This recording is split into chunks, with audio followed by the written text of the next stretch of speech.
G'day and welcome back to another video by myself. Tonight I'm having a whiskey. Dramore Secret Orkney. But anyone who's interested, maybe Jamie Johnson. Today I'm doing a very late review of SupaNova 2022 Sydney edition and the Lee Falk Memorial Bengal Explorers Club 33rd Annual Dinner. So, apologies for being a bit late, but you know, busy, life, laziness.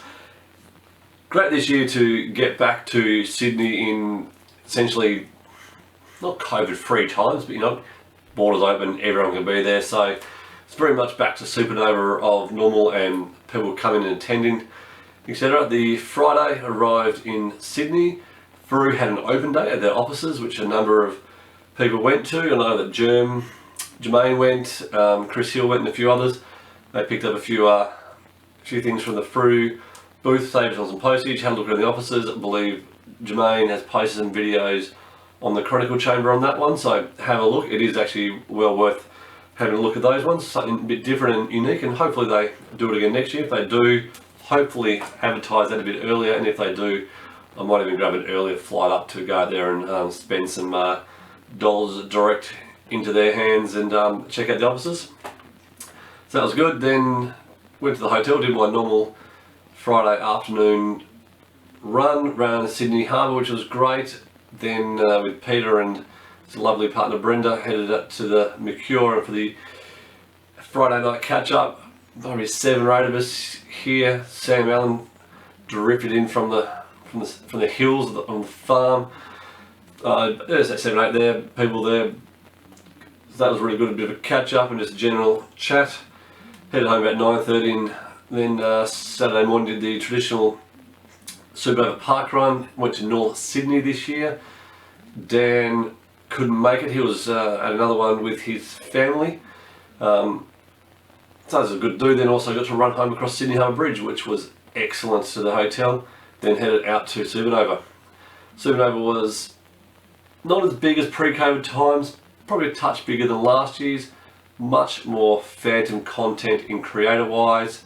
Matt Kime, Jamie Johnson, Camilo, Daniel, a few others, so that was really good. The rest of SupaNova, just the normal pop culture, books, gaming, chat would be the best way to describe it. Not a huge thing, but it was good to go and again catch up with a bunch of people. Got to meet Matt Kime for the first time and get one of his sketch covers. Only a few hours out there, but that was always good. Jamie Johnson, always good to see. Young Daniel, who hosts his own Phantom video YouTube channel, met him for the first time. Delightful young man and good to meet him in person. He recognised a lot of faces from Facebook and stuff. That was excellent to see.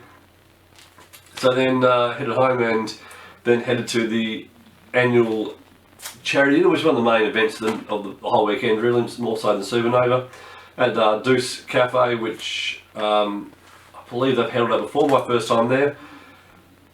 Really interesting venue, part coffee shop, part motorcycle shop, part retail shop. One of the bigger dinners too, it was 60 odd people I think in the end. Bit crowded, I don't think they'd get many more in there, and it meant that the auction items were a bit spread around. But you got around it all, moved around, it was great. Daniel Picardo was the guest speaker, which is an amazing speech, and again I believe the Chronicle Chamber has posted that on their website and YouTube channel. To view him, very emotional, and he talked about how he was a banker and became an artist and how his family, especially his father, thought of that, so that was excellent. The silent auction, heaps of items this year. It was so much more than last year, probably more so than the pre-COVID year I went to. I picked up in the silent auction the Hermes sketch cover by Salvaluda. I think that was donated by Renee White. Only one edition I didn't have was the sketch cover, and this one is actually sketched. I probably paid too much. I think I paid $130 for it. Some people may say on price too much. I was very happy with it just to get it to finish it, and another sketch cover had nothing original by Salvaluda, so happy with that.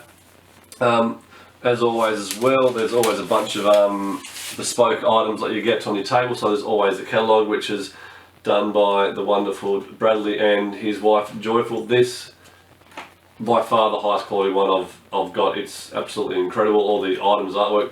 There's Peter Stephen donating a bunch of original side barrier works. We've got stuff donated by Frew. We've got donated Billy Zane picture by Paul Maloney. And then of course, I'll just bring this up quickly as well. We've got all of the serviettes and the drink coasters and all that kind of stuff that you guys all which become little collectibles known, right? Down. When it got to the live auction, it's always a bit later in the night and people had a few too many wines, possibly. Although this year at the dinner, you had to pay, wine was covered by your cost, but you had to pay for your beer, which is awfully confusing and still don't understand that. Maybe one or two of us had a few whiskies that night as well, and a bit of fun. So quite a few live auction items held by the auctioneer Anthony DiDio, as always. Absolutely hilarious, the auction. Revving the prices up. I think the Frew Signature Series #1 was the last thing to go. That got to about $500, which is the highest it's ever gone to that I've seen. Some of the original artwork by Paul Mason was in $700-800. Just some absolutely cracking prices. Trying to remember the prices now.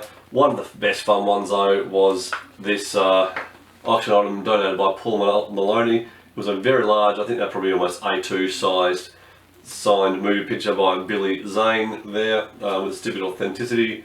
That got up to, would have been I think $500, which was a crazy price. It was Renee White and Peter Stephen bidding for that one live. Great auction. Then when it won, Peter actually decided he didn't want it anymore because it was too hard to get home, or something similar like that, and just donated it back. So I'll be up for auction again next year. Very kindly as well, we all got a phantom print as we walked out the door. I think Chronicle Chamber and Dan and his son reviewed. A few kids there again this year. Absolutely cracking night. Thanks to all the organisers again. Very much looking forward to next year's edition and seeing what the night brings. So yeah, apologies for the late delay on this video once again.